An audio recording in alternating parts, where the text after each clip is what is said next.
Let's go. What up? Ain't shit. I know you were at Kendrick. Let's just talk about it. Every time Yes, you're always you you're always watching Kendrick Lamar. I am.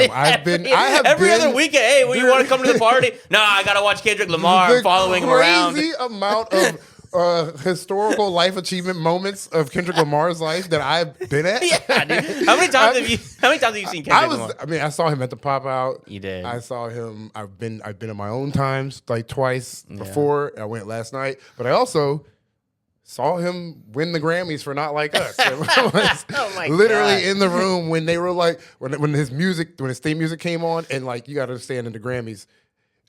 This year's Grammys was fucking great. Like the musical performances was fucking out of this world, and like the arena was going crazy, no matter who came on.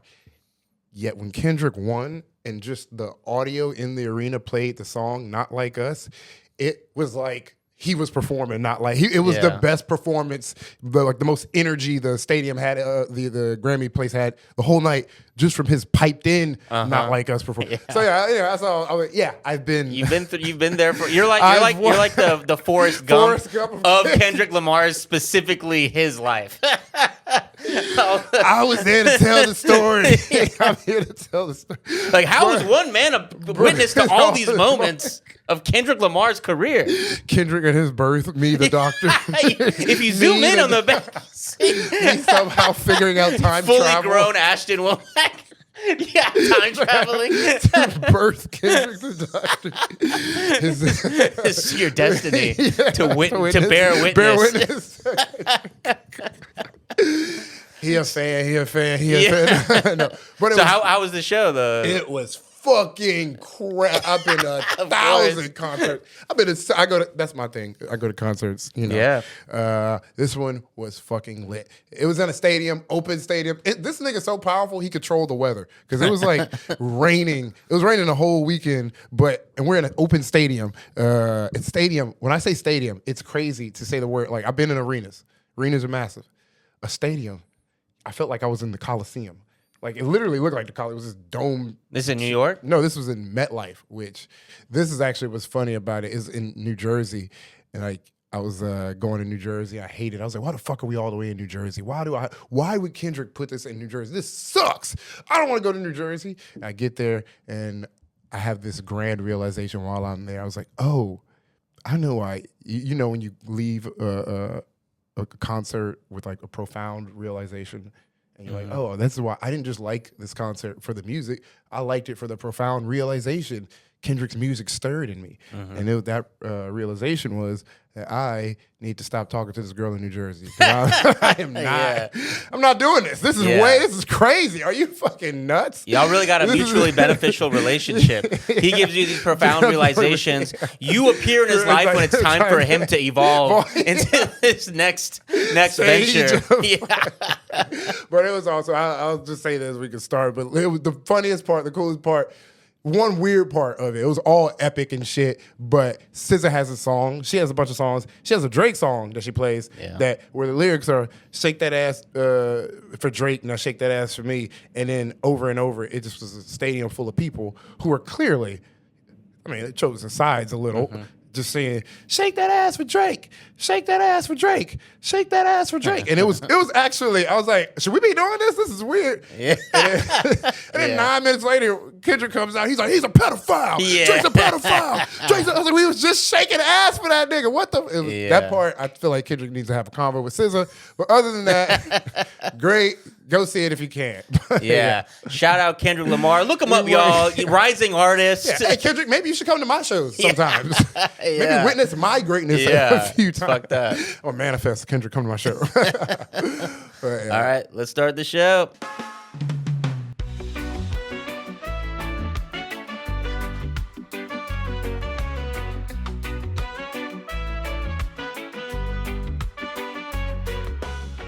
Welcome to Kawps The Podcast.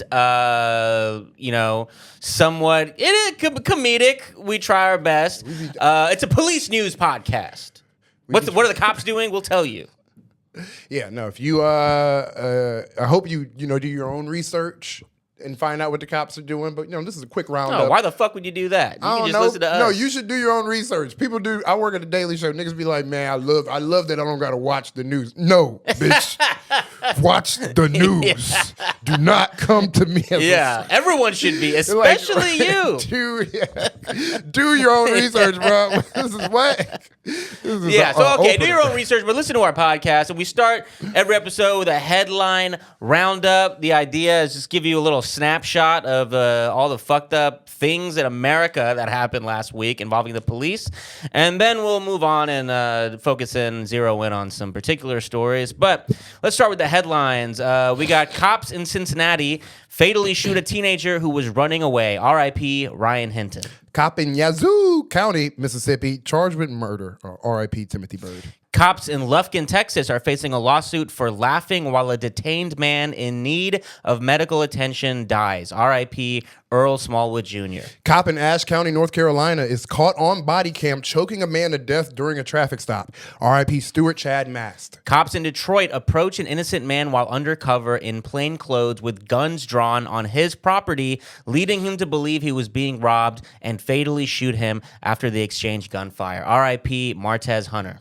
Cop in D.C. charged with sex trafficking teenage girls. Jail cop in Austin charged with sexually assaulting a child. Jail cops in Michigan facing a lawsuit for recording female inmates taking showers. Border cop in Michigan charged with possession of child sex abuse material. Cop in Gloucester, Massachusetts charged with possession of child sex abuse material. Cop in Rock Hill, South Carolina found guilty of distribution of child sex abuse material. Cop in Oneida County, New York lights his ex-wife's house on fire while her parents and their baby are inside.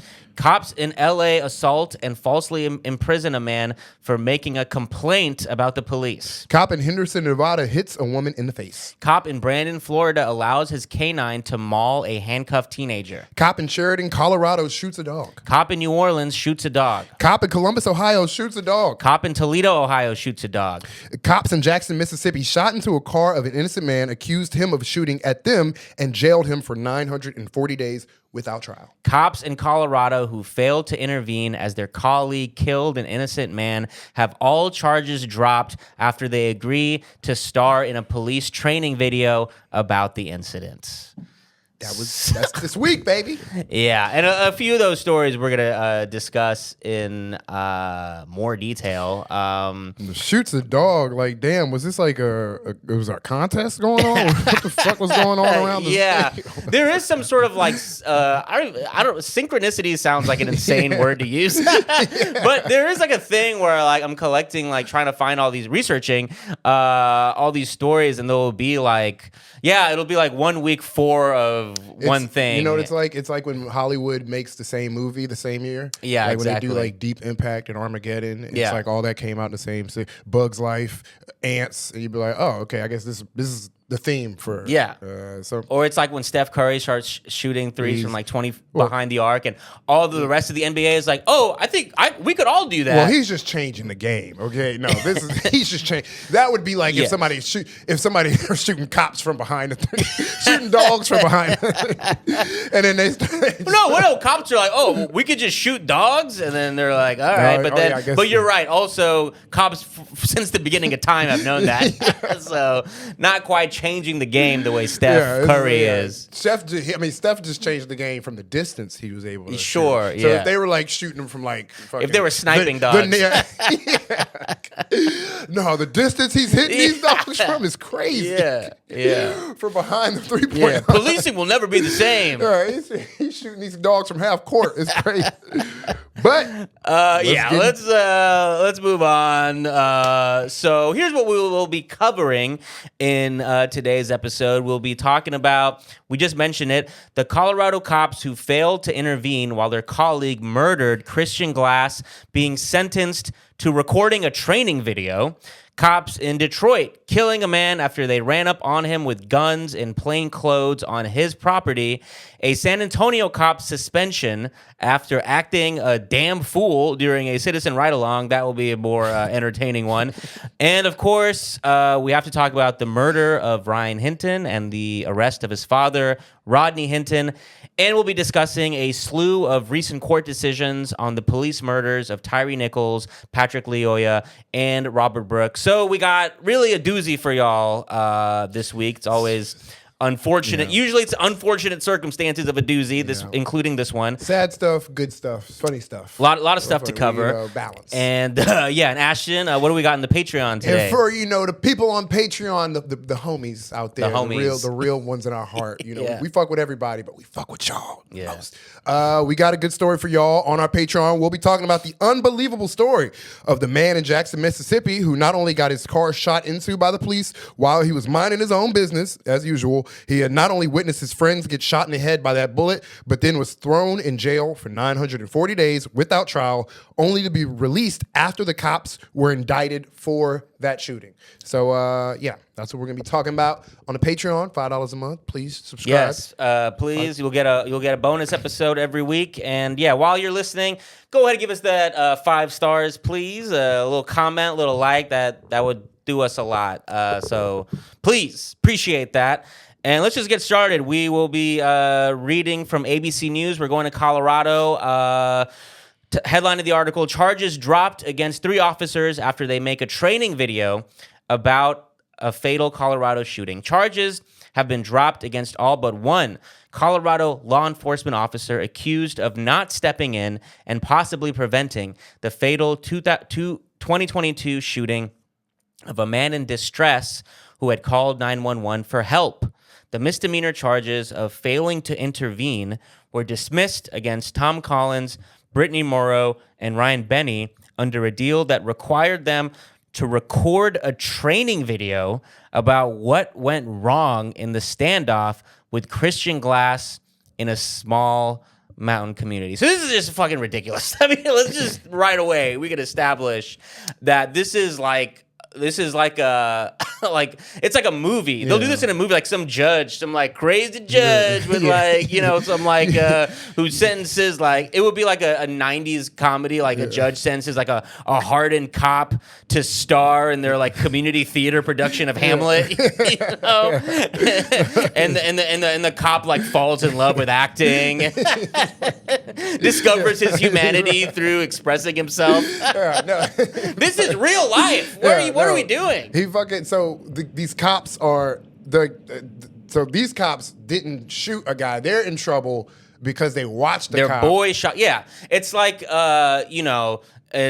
when Derek Chauvin killed George Floyd, those other cops who stood by and watched also went on trial. It's this version of those cops. I was reading it, and like the judge, when talking about the officer that they didn't step in from committing violence, this officer, the judge says, I think this was about power. It was a mistake. It was about, you need to listen to me because I'm in charge. She said she believed Gwen's family and supporters that he was a shirt off your back kind of guy. But said he acted differently when he put on a uniform and a handgun. So it's crazy that like these cops saw this dude just going crazy, didn't do anything, and now these dudes are training people. Yeah.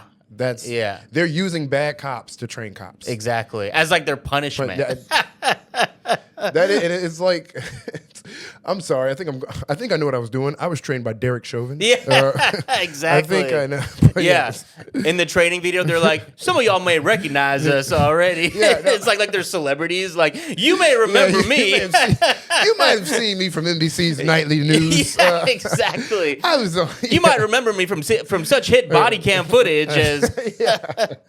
And you're like, wow, what are these accomplices to murder doing in this training video? Well, I got to say, who better than to train you of what not to do? And I'll let you finish because there was a joke I wanted to make, but then I read further. I'm just going to let you finish because read it. Of course, it revolves around some really dark stuff. So I'll just keep going in the article. They were among. So going back to the cops who are sentenced to make this training video, they were among 6 officers charged in 2023 with failing to intervene. And this is like a new sort of thing that cops can get hit with. This is like newly cops are getting prosecuted for this idea, quote unquote, failing to intervene. with failing to intervene to stop the actions of former Clear Creek Sheriff's Office Deputy Andrew Buin, who shot and killed Glass. The shooting drew national attention and prompted calls to reform how authorities respond to people with mental health problems. So I'll just quickly summarize what this was in 2022. Basically, guy he had ended up in a ditch of his car. He called 911 for help. He was very clearly going through some mental distress. And when the cops arrived, he wouldn't get out of the car, and he told them it's because I'm scared. Obviously, a guy who is going through some sort of mental health issue. And obviously, the cops, not being mental health professionals, only knowing how to do one thing, when he wouldn't get out of the car, they got very frustrated, ended up breaking the glass, trying to pull him out, ended up tasering him, ended up shooting him and killing him. And that was this officer, Buin, who was found. Well, I don't want to skip ahead. So that was. I think, but I'm just saying, it's like, I mean, we were constantly talking about stories about how officers have no idea how to deal with crisis intervention. They just like refuse to just take any steps towards learning proper protocols to handling someone going through a mental health episode. And literally, they're only every single time the answer is like, well, time to die. Like, I remember saying, I saw the cop. The kid who, because they have a picture of the kid who from the body cam footage, and he's just like, it's like this little frizzy-haired little kid, just like a GameStop. No, I'm not trying to talk about him, but just like a kid you would see at GameStop, but freaking out. Yeah, like just like his eyes are wide open. He's like scared. He looks terrified. And for a cop, like there's no. I mean, I would not. We all make your little judgment calls, but you look at him. The last thing I don't want to make any assumptions about nobody, but I wouldn't be like gun is. Of course, this kid has a gun. I'd be like, oh no, this kid has a fucking Game Boy. I hate to. I'm not trying to make like jokes about him. I'm just saying what assumptions I would make about him. Not like I'm about to die. So the fact that the cop. That's what I mean. He got in trouble. But you're he right. Literally got in trouble. It's absolutely absurd to look at that situation and be like, oh yeah, someone needs to die in this situation. That's what's so like mind. It's so gross and like mind body. Like the guy had no humanity. The cop obviously isn't. It clearly was in the wrong. He just went to jail. His not just that. The officers involved. What we're talking about, the story. They also went to jail. So this is how I'll let you know how big of like a victim this kid was. But it's the thing about you saying like this is a new crime, a new thing that they're being cops are being charged with. What was it? Failure to intervene. Failure to intervene. Yeah. What is that a synonym for? Nigga, doing your job. They're finally getting in trouble for what? Not just doing their job. Failure to intervene is just not their job is to intervene. Yeah, and exactly. That's just their basic. That's just like words to say not doing their job. Exactly. Yeah. Failure to intervene, like. Yeah, I mean, they saw a crime happening, the crime of murder, except it was one of their boys. Yeah. So, yeah. So, yeah, we're seeing that more often now, failure to intervene, and we're seeing the harsh consequences that come with it, making a fucking training video. Jesus Christ. It's so crazy. And also, the cop who shot the kid, I think he got 3 years. Yeah, let's keep going. But I do want to touch on that as well. No, you're good. Prosecutors tried twice to convince jurors to convict Buin of second-degree murder.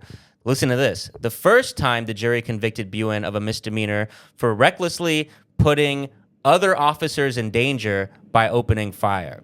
So they were able to convict him of like, oh, you could have hurt another officer when you killed that guy. Not even. You got to be careful when you're killing people. You might accidentally hurt a cop when you kill someone. In the second trial, jurors convicted Buin of the lesser charge of criminally negligent homicide for the shooting itself in February.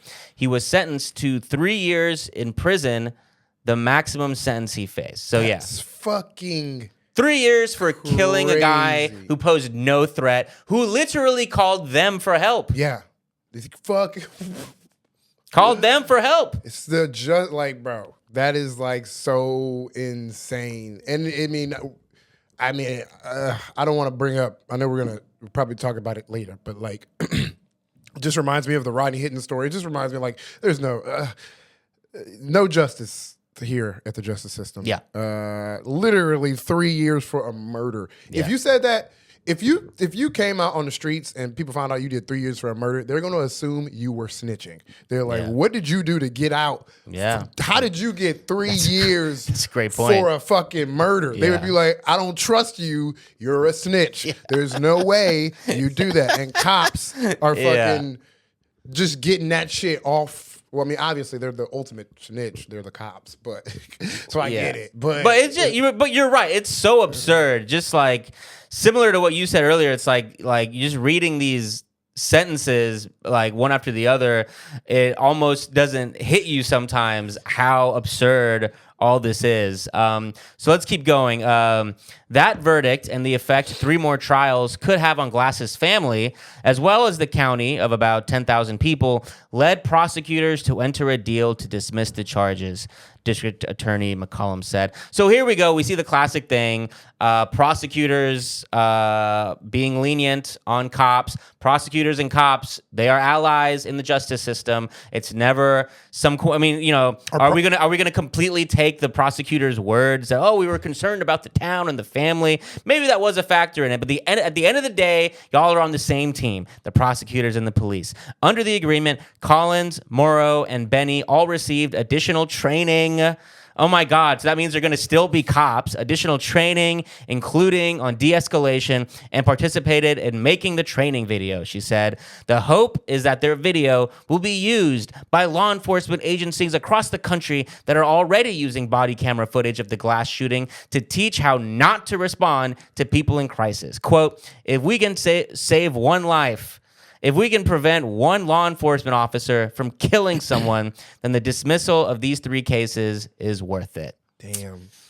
That's some easy ass fucking public service. Mm-hmm. They just got to show their body cam footage and be like, don't do that. Yeah. Just don't do that. Yeah. And then they're literally... Trust me.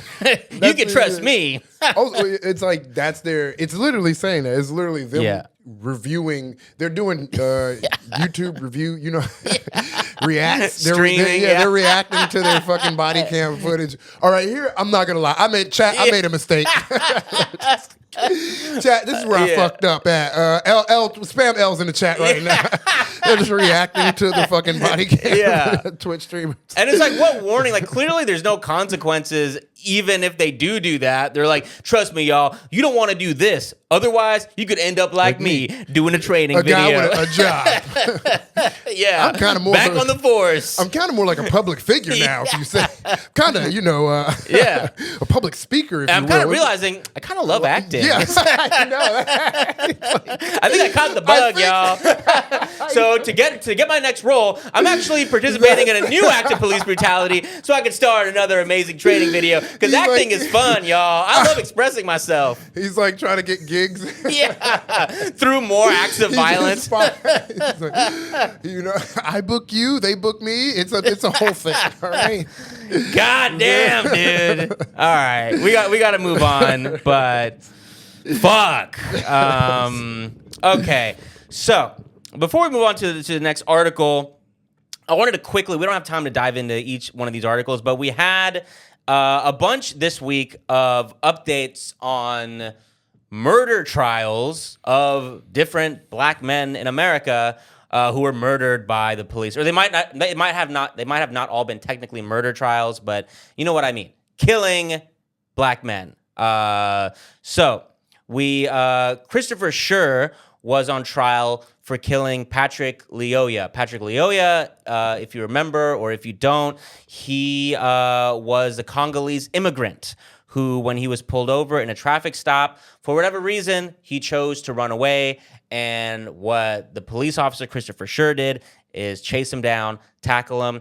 Within their physical struggle, he ended up pulling out his gun and shooting Patrick Lyoya in the back of the head while he was on the ground. And the results of the trial, a mistrial. A hung jury. The jury could not come up with a unanimous decision. So now it'll be up to the prosecutor to decide whether or not they're going to redo the trial. Next, we have Tyre Nichols. We've all probably heard of Tyre Nichols. This was in Memphis, Tennessee. A jury acquitted 3 of the officers of the murder of Tyre Nichols. They brutally beat him. They beat him to death. However, all those officers have already been found guilty of federal charges, so it's not like they're completely getting off the hook, and they're awaiting sentencing for those federal charges. And now we're going to go to Robert Brooks. Robert Brooks is the most recent case, recent enough to where we have covered him on our podcast. Remember, we've only been doing this since January of this year. Robert Brooks was brutally beaten to death in a prison, state prison here in New York, while he was handcuffed. So Christopher Walrath is the first of 6 New York State correctional officers charged with the murder of Robert Brooks, and he has pled guilty to manslaughter and will receive a 15-year sentence. And the last thing we need to talk about is the death of Ryan Hinton. Cincinnati police shot and killed Ryan Hinton, 18 years old. The body cam footage is now available. He was running away. They shot and killed him while he was running away. And the next, maybe 2 days later, his father, Rodeny Hinton Sr., watched that body cam footage. Later that day, killed a deputy in Cincinnati.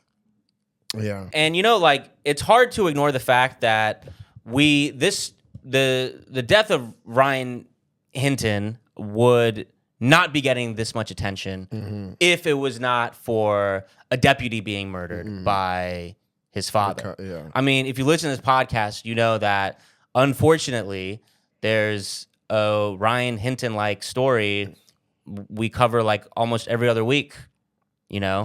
Well, that's the thing. When I was watching like news stories from this, every news story, you know how news is for how they frame it. Cop shot, cop run over. They leads with the death of the cop. Like, and even the articles will be like 60% talking about the cop at first, and then they'll bring up, oh yeah, this is a retaliation too. Yeah. Days earlier, his son was shot. It's like even in this, I mean, the son's an afterthought, but there was no articles. There weren't hundreds of articles about the son being shot. There was, as soon as the cop got shot, it was news everywhere, fucking nationwide news. And it was just like, I feel like our podcast exists because there's no outlet for it doesn't feel like there's justice from the justice system. When justice system perpetuates violence, how do you receive justice from the literal system that you're supposed to be getting it from? And it's the thing that's perpetuating the violence against you. So what do you do then? It's like a paradox of like, what do I like? And this podcast exists from that. There is not feeling like there's an outlet. I mean, outlet is a great term to use. It's like when you read this story, you're like, on one end, or at least I'll just say how I felt. On one end, I was like, it's a shocking story, but on the other, it's like, damn, actually, like, I'm shocked this isn't happening more all often. the time. Like literally, because like you said, like how long are people supposed to take this? Of course the guy crashes out. What else is he supposed to, what answer is he supposed to do? It's like, but that's like the police departments bullying communities and being like, the way they bully us into not trying to respond, which is what they're doing to Rodeny Hinton in jail. If you look at like the footage now of him in prison, of how the police love to do intimidation tactics. Fucking gang shit, dude. Yeah, they like to like surround you in the. But if you look at the Rodeny Hinton footage right now, he's like he's purposefully walking around like with his head held up high. Yeah. Me mugging them back because he's like, you're not going to intimidate me, which people, I don't give a fuck what other people think. They're probably like, who cares what like how they perceive, what negative thoughts they perceive him as. Literally, the police intimidate these communities into with violence and to be like, don't react, I wish you would do something. And the first time somebody does something back, keeping that same energy, pointing back and showing they're not afraid. It's just like, I don't condone nobody fucking dying, obviously. I'm not here to condone violence. I'm here to say we have a podcast because they was watching cops murder people, black people, murder obviously everybody, but I'm going to say black people. And fucking, this is like our outlet of being like, and we don't know what to fucking do. Like, we had to do a podcast, just like speak. My kid's not taken. I don't know. I can't speak in the mind of like what I would do if a cop killed my kid. I'd probably crash the fuck out too, dude. Yeah. I hope I wouldn't, but who the fuck knows? Yeah. And like, yes, like Ashton said, not condoning murder or anything like that. But it's like, of course this is gonna happen. Yeah. Of course some shit like this is going to happen when like you said, people have no outlet. And it's been interesting to see like people's reactions because obviously we see the media reaction. That's very surprising. But then a lot of online reaction, you see people like completely understand. Yeah. And like you said, the head held up high thing. So many people immediately understood why he was doing that. Yeah, it's like, you're not gonna scare me. You're not. It's all to me symbolic of what they do to the community as a whole. Black communities are living under in many parts of the U.S. It's as if they're living under occupation, occupied territory. Yeah. It's literally hell. My neighborhood is occupied territory. Like obviously, there's forces at play that keep things occupied, that just festers on each other. That like, okay, there is gang elements that does need a police. There are people being victimized in this neighborhood. There needs to be a police presence, but then the police presence continues victimization, the wrong people, or they use so much force. They come in with so much force that they don't just harm the gang members, but they harm the civilians they're supposed to be protecting. There's no nuance. There's no, everything's a hammer. Nothing's fucking surgical or anything. But yeah, man, that shit's it's a fucking. It's brutal. It's been a brutal week. Yeah. But yeah, it's fucked up. Yeah. So unfortunately, we got to move on the best we can. We got more stories to cover. So next story, speaking of this shit happening all the time, Ashton, you got this one? Going to the Metro Detroit News. A man fatally shot by plainclothes troopers had nothing to do with their case. Feared for his life, his family says. A candlelight vigil was held for a 23-year-old Detroit man following a shooting during an undercover vehicle theft investigation early Monday morning on Detroit's west side. The family talked to Metro Detroit News and shared their side of what happened. The shooting unfolded around 4:40 a.m. in the area of Murray Hill near 8 Mile and Southfield. MSP says troopers with the department's auto theft team were conducting an undercover operation when the man opened fire, prompting troopers to return fire and fatally shoot him. The trooper was taken to the hospital and remains in serious but stable condition. Michigan State Police initially stated the man exited a home and opened fire, but later clarified he had exited a vehicle, a Chevrolet Cobalt, before the shooting. Authorities have not confirmed whether the man was the subject of the investigation or if he knew the troopers were law enforcement officers. Family members have identified the man as Martez Hunter, a 23-year-old Detroit resident and graduate of Cody High School. They say Hunter had just returned home from work at an Amazon facility in Pontiac and went to a gas station before arriving back at his house. According to the family, Hunter was walking from his home to his vehicle when he was suddenly confronted by men with guns. Plainclothes troopers in unmarked cars. Believing he was being robbed, the family says Hunter pulled his lawfully owned firearm and fired. The troopers then returned fire, fatally wounding him. Hunter's family says he was a licensed CPL holder and the car belonged to him. They also insisted he had no involvement in any car theft and was not the subject of any investigation. MSP has not confirmed his connection to the operation. The incident remains under investigation. So, shit. Yeah. Fuck. Shit. Yeah, I mean, goddamn. Let's talk about standing ground, right? I mean, you're at your own home, you're on your own property, and you see some motherfuckers you don't know, they're not in uniform, pull up on you with guns. I mean, what? Talk about fearing for your life. Talk about only have a split second to respond. Talk about standing your ground. Yes. Here are all those things at once. And gotta clarify cops' reactions versus the citizens' reactions. Like the cops was the organized group that went there knowingly.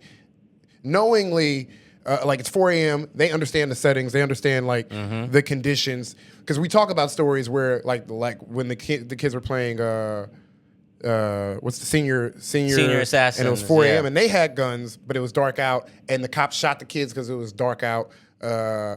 It's at 4 a.m. It is if cops are moving with operations at 4 a.m. where violence may ensue, they should move with more caution.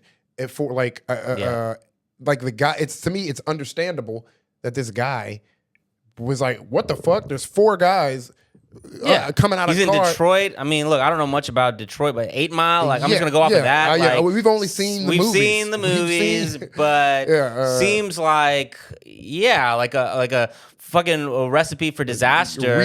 It makes sense to me why a civilian will respond the way they responded. To me, it never makes sense why cops at 4 a.m.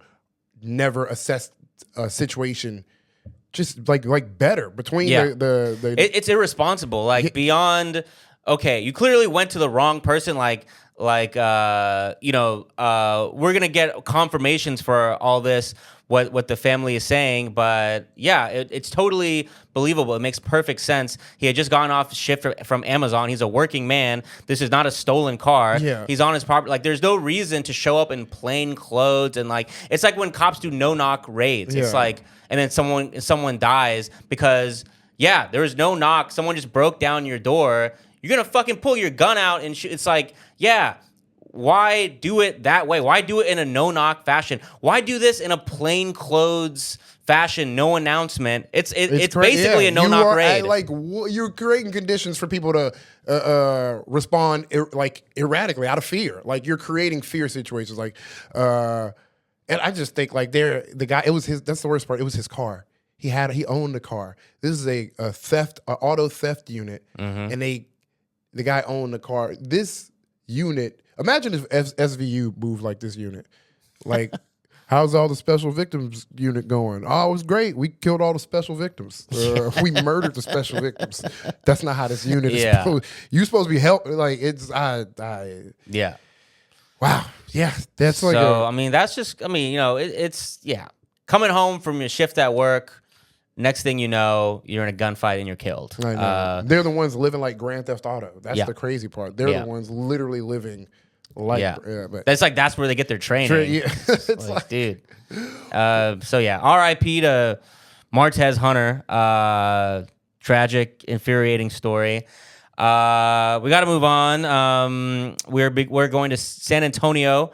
This is a story that we haven't gotten to cover. It happened just at the end of last year, but I've been wanting to tell this story because it's fun. Robert normally gives me a rundown of the show, but this was the one story he was like, "Just read it."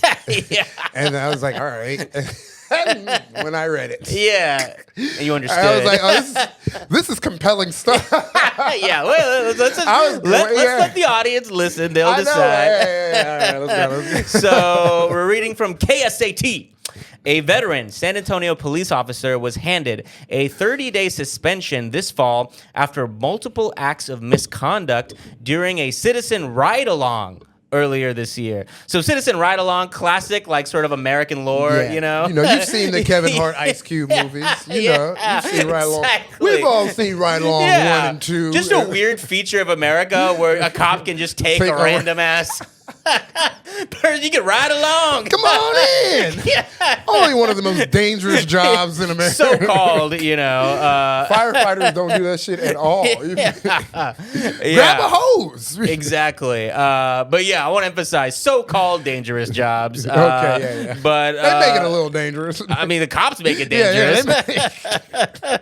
So he's on a ride-along. He's got a civilian with him, showing him the ropes, showing him the ins and outs of the biz. Officer Gabriel Sanchez. And I want to emphasize his name so everyone remembers that we're dealing with a Gabriel Sanchez. This will be relevant later. Sanchez does come up. It is an important part of. We gotta get there.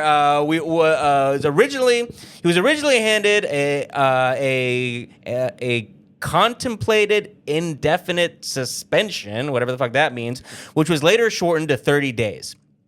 On May 22nd, a person assigned days earlier to a Citizen Police Academy ride-along with Sanchez said the officer returned home twice while on duty to conduct personal business with his HVAC job. He's a hard worker. He's blue collar. You know, a lot of people say, police aren't real workers. Well, some of them are workers and they do real work just while they're on the clock. They go and they go do their actual side hustle where they're doing during their main hustle. But he did this with the ride-along. With the ride-along. He's like, you want to see what it's like being a police officer? It's doing HVAC. It's replacing ACs. Oh, shit. I fuck Classic with that. Police work. Fuck with that. I definitely can't wait for the next season of Law and Order HVAC unit. Yeah. That's police work I can honestly get behind. Yeah. Is this a problem? This is the best police work I've seen in years. So he's on a ride-along and just goes to do his HVAC work. In his written response to the allegation, Sanchez admitted to returning home and stated he operates his own HVAC company. Sanchez did not have an off-duty work permit on file for the job.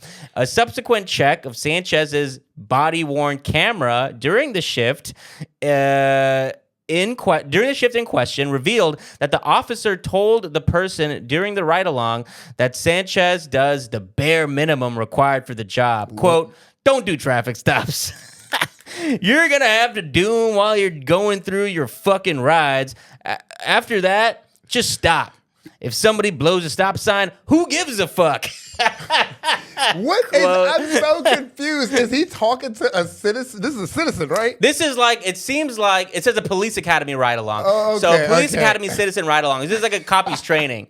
So he's like, you want to know what cops being about? First of all, you see a guy running a stop sign, don't do shit. Go home, work on your HVAC company. Bro, those are my favorite employees at waiting jobs. And when you wait tables, when you work as a barista, those are the best.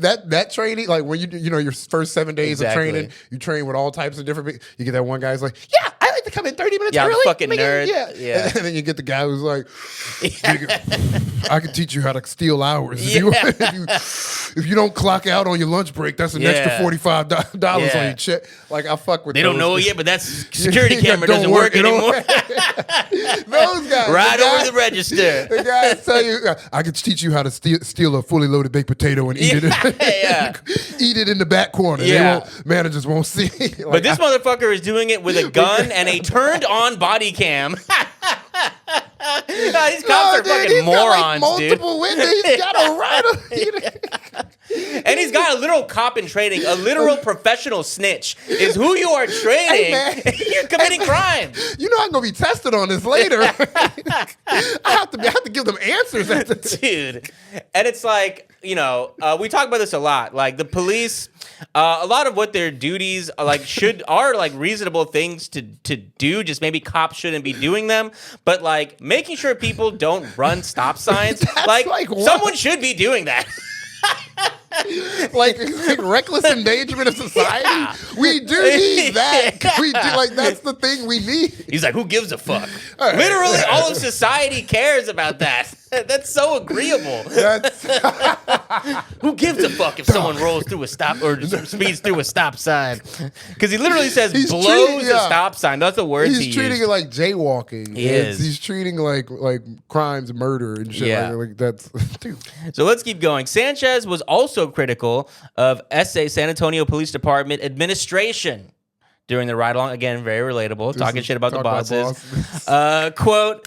They're gonna find. Okay, it's a direct quote, so it's kind of weird. They're gonna see what I did wrong, even though I could have done everything right by the book. They're going to find something to fucking hammer you with, Sanchez was, again, recorded saying. After responding to an assault in progress call, Sanchez failed to investigate allegations of family violence, did not gather information to write a report, and did not document who was involved. Bro, what did he do when he went over there? What did he do? He went over there like a nosy neighbor. Yeah, what's left to do? Yeah, he's moving like the neighbors in the blinds, just walking. He's next to the neighbor. I don't know what's going on over there. He went in and looked around and was like, look, that's crazy. And then he walked out. That's fucked up. A criminal history search of the woman involved in the complaint would have revealed that she was ordered to have no contact with the complainant as a condition of bond from a previous family violence arrest. During the same call, Sanchez lectured a 14-year-old boy not involved in the assault and used offensive and derogatory language. Quote, all right, I would emphasize right now I'm quoting Officer Sanchez. Quote, that bitch has seen more chile than molcajete. Molcajete is, I looked it up, is like the mortar and pestle that's used in Mexican food when they like grind down. Sometimes they'll heat it up and like make like so he's doing a little. He was using the art of metaphor here and saying, where is it? Let me find the quote. That bitch has seen more chile than a molcajete. She's seen more chile than the fucking urinals at the QT. Do you want a girlfriend that has already fucked 20 guys? Again, he's talking to a 14-year-old. Again, it is irrelevant to his case. He's supposed to be investigating like battery of a woman or whatever he was there, domestic violence. And he's talking to a 14-year-old. Your girlfriend's a fucking whore. Quote, you don't want any used 14-year-olds out there. Yeah, God. Quote, you're gonna have more Hispanics backstabbing you and fucking you over more than any other race. I love this. This is so much to unpack with this nigga. It's like, yeah, we could write a book on this guy. It's like, okay, he's a bad cop. He's literally has an HVAC business. He's the self-hatred. Where do you start with this dude? You call him. What kind of self-respecting Hispanic man will become a police officer?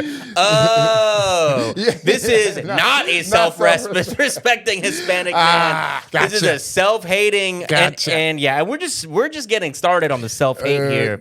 No, I mean, and it's like, imagine calling the cops and you get the one who pulls up and he's just doing one-liners. He's just fucking riffing. He's like, damn, that bitch got more spice than a Mexican Chipotle. Like, what? Like, hey, man, can you do something? Yeah. Hey, Officer George Lopez, there's a woman bleeding out in the corner over there. I got a side business of stand-up comedy sometimes, too. I don't just do HVAC and comedy. I'm also on my other side business. Yeah, that's my real passion. Is it improv? So feel free to yes and this situation, if anything, as a recruit, you might want to learn that. He's the guy in the improv class that like fucks up every scene. Everyone hates him there. Zip, zap, zap is the sound my taser makes. They're like, Sanchez is a cop. Like, oh my God, I fucking knew it, dude. What is he doing here? What is he doing here? All right, let's keep going. Sanchez also used an ethnic slur. Okay. All right. It does get a little weird because it's like when articles write ethnic slur, he's gonna use. I'll let you say. Yeah, sure. Let me. Yeah. The slur. I'm not gonna say it, obviously, but the second half of it is er. Means it could be. It's not all of them, but first half is a food item. Bean. Okay. If anyone remembers Mind of Mencia, might be aging me and Ashton a little bit. This was like kind of Carlos Mencia's like pot of gold when it came to comedy writing. Yeah, it was. So he starts using another famous catchphrase, which I won't. Which also, I will not reiterate. Whatever happened to that guy? I've grown. 3 months ago, I would have did it. But sure. I've grown And we're all very proud of you. When Joffrey had the speech to me before the podcast, that's when I changed. Ashton before the podcast, literally the minute before, I would have did it. Yeah, it would have been a different podcast. But I would have did the impression. But Joffrey, but me now, I'm a different person after that speech. Yeah. So, okay, I'm going to quote here. This is Officer Sanchez, quote, you need to think like a bleep rather than a white person. Why pay for something when you can get it for free? Good advice, said Sanchez, who used an ethnic slur that is considered derogatory to people of Hispanic origin. Quote, because when the bleep cops would show up, they'd make us do the Southside Macarena and then would fuck us up, said Sanchez. This guy needs to go to therapy. This guy is traumatized. Let's unpack some things because there's definitely two things happening right now. Yes. There's the person who wrote the article, and then there's the self-hatred of this cop that are combining into what I think needs to be. First off, if somebody wrote an article about me, they would immediately be like, he used slurs against his own kind. As much as I say nigga, they would, and as much as I'd be like, niggas need to be, I swear, if niggas just, they would write fucking magazines worth. So there's that. But then there's the part where he's like, niggas just need to, and then be like some anti-black shit. And that's what's happening here. There's this article writer who's writing article being like, can you believe he said, look, you can't tell a member of a community what word they, you're saying that it's derogatory to Hispanic people. Yes, from fucking white people to, it's derogatory. I'm not gonna call nobody no fucking, but it's derogatory to be called that as the from the in-group, out-group perspective, as the in-group, it's derogatory towards you. You can use the word being the member of the fucking in-group. But then, like you said, but what is he actually saying? Now, when we further deeply unpack it, that's what I'm saying. Like, oh, that's actually really disturbing. Yeah, that's actually racist. That part's racist. He's like, don't be like the white cops, decent human beings, following the rules, exemplary citizens. I wish I was one. You gotta be like a slur, bleep, steal some shit. Literally, that's what he's saying. Sanchez also took a break for lunch, despite being assigned to an active call for service. I didn't need to include that. I mean, who cares compared to the rest of the shit in the article? Painting the picture of this. It is. Horrible. Yeah. Sanchez was recorded saying he does not care if he gets fired, and that his career as a San Antonio police officer is his side hustle. He was suspended for rules violations, including acts of incompetency, neglect of duty, discourtesy to the public, acts of showing a lack of good moral character and conduct prejudicial to good order, according to discipline records. Sanchez is a 17-year veteran of the force, City Records show. So even doing all this shit, even being a bad cop, working on his HVAC business, using slurs, telling a 14-year-old, he's like slut-shaming his 14-year-old girlfriend while he's on a domestic violence call, and saying outright he doesn't give a shit about this job. Even still, he was not fired. 1 month suspension. That's 30 days. That's what upset me. They need to put the 30-day, if this was a real good writer, they opened up the article with a cop suspended for 30 days. No, bitch, put that part back at the end so we can get this nigga needs to be fired. Yeah, dude. Some of these local news article writers, they don't understand narrative of storytelling. Like, you got to have an arc here. It's like, it's not even that he needs to be fired. He wants to be fired. He does not want to. He's like, he wants to do stand-up. He's literally going into his body cam. Let me go. I don't want to be here. I wonder if that'll work. You think this will get? I'm at my other job right now. Yeah, that's crazy. They list out like his 50 acts of misconduct, and they're like, "Man, that's strike one. That was 50 things." That's strike one. I'm gonna give you. I think he just needs a timeout. Give him more time to work on his HVAC business. So shout out Sanchez, back on the beat, doing what he loves. We got bold. I call this we got uppercase bad cops, like bad cops, like bold and letter. Going to hell. BADBAD cops. And then we got your lowercase, like bad cops. They have, maybe I don't know what this guy's the guy on. Stealing from the cash register. Yeah, this is still a problem, and people are suffering from this.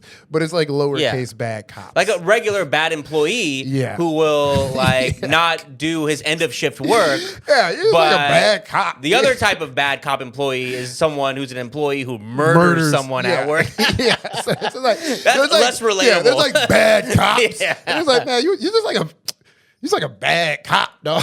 You're like bad at it, like cop. But and you are a bad person. Yeah. You still suck. The guy who's the dishwasher who hates his job, who's like, I don't even wash all the dishes completely. Like he's like one of those guys. He's just like, sometimes you leave a little bit of the salmon on the plate. Yeah, I'm going to a high school party later. It's like, whoa, that's weird, bro. Don't talk to me. I don't want to be your work friend. That's a pretty accurate picture of those guys. Yeah. All right. So let's round this out, and we're doing something we don't normally do. We're going abroad a little bit. We're going to our neighbor across the border, Canada, just because this story was too fun not to talk about.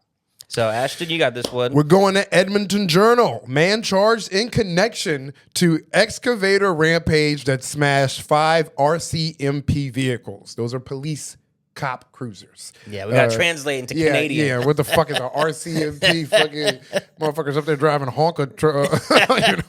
And that's how you spell RV. That's what they give. That's what they give Canadian cops. They got to watch. Hell yeah.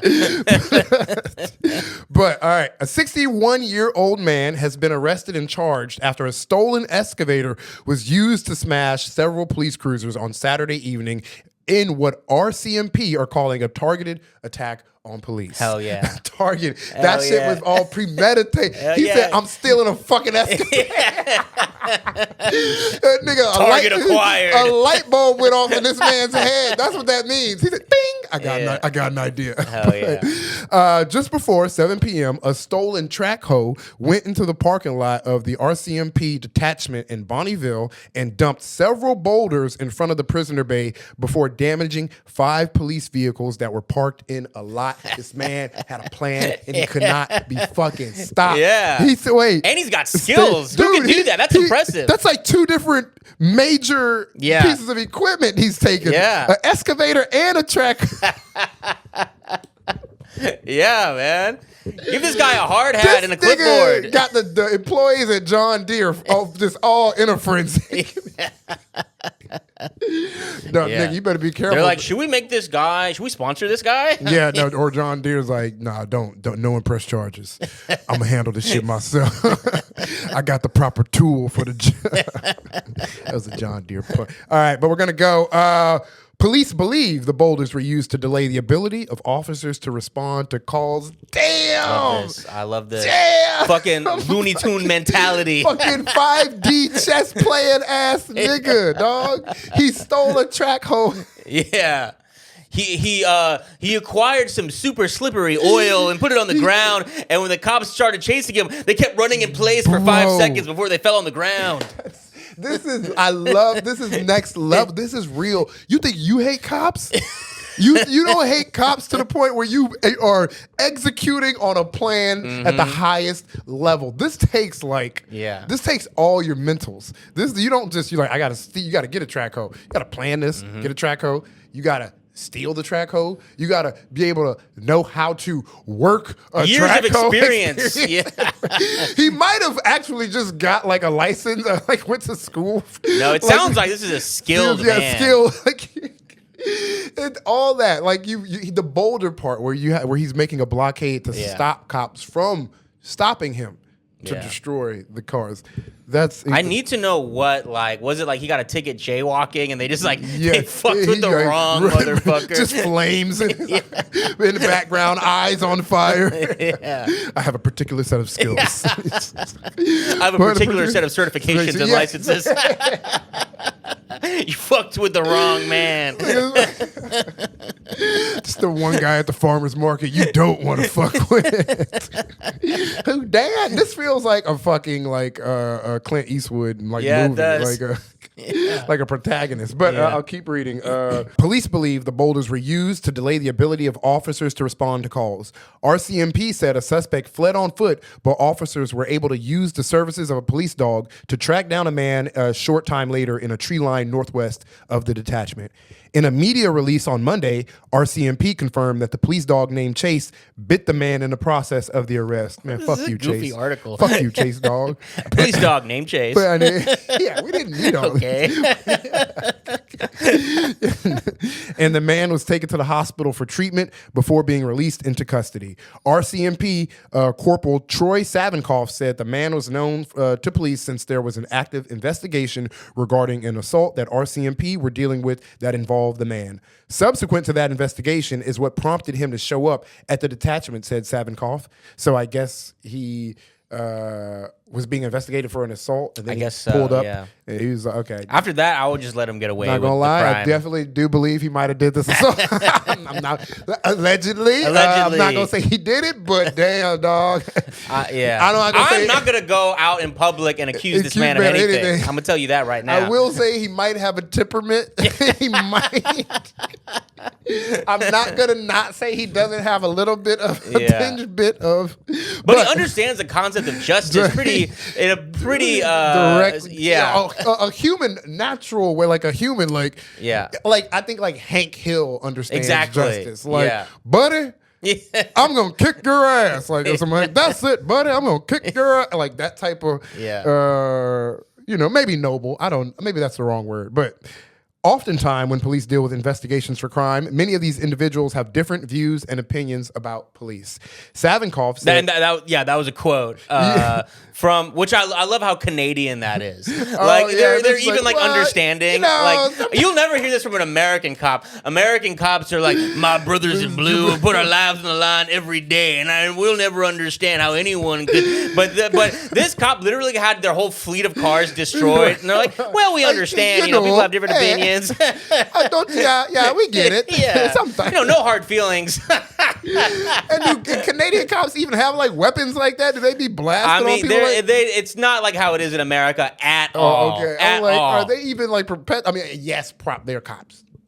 It's like I don't know the numbers exactly, but I know like U.S. cops kill like over like 1,100 of us a year. Canada, I think it's like 20 or 30.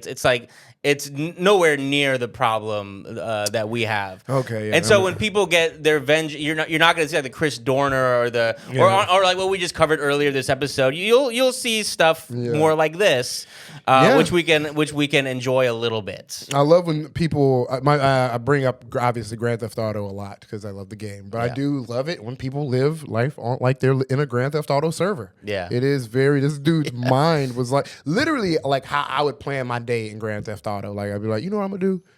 I'm gonna steal an excavator. It's like Grand Theft Auto, but also Minecraft.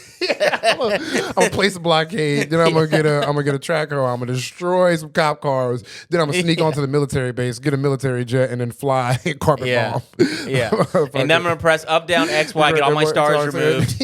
I'm gonna go to the strip club. That sounds like a good day.